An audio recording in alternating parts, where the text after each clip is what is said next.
नमस्ते और स्वागत करती हूँ सिंगर सुषमा पंडित सिंगर सुषमा पंडित के चैनल पे आप सभी का स्वागत है।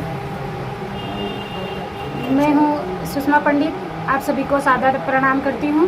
आज मैं आप सबके लिए सोहर उठान गीत लेके आई हूँ, जो कि मैं दीदी के साथ गा रही हूँ। तो प्लीज़ आप लोग वीडियो को देखें और गीत का आनंद लीजिए।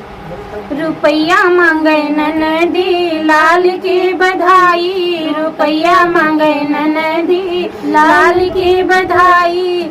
एक रुपया मोरे ससुर के कमाई, एक रुपया मोरे ससुर के कमाई। आठनी लेला ननदी लाल की बधाई, आठनी लेला ननदी लाल की बधाई। रुपया मांगे ननदी लाल की बधाई।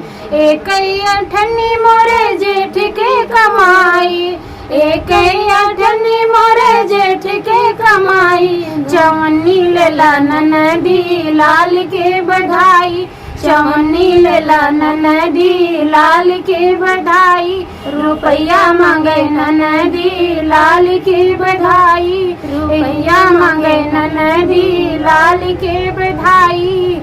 एक चवन्नी मोरे देवर के कमाई, एक चवन्नी मोरे देवर के कमाई। एक नीलेला ननदी लाल की बधाई, एक नीलेला ननदी लाल की बधाई। रुपया मांगे ननदी लाल की बधाई, रुपया मांगे ननदी लाल के बधाई।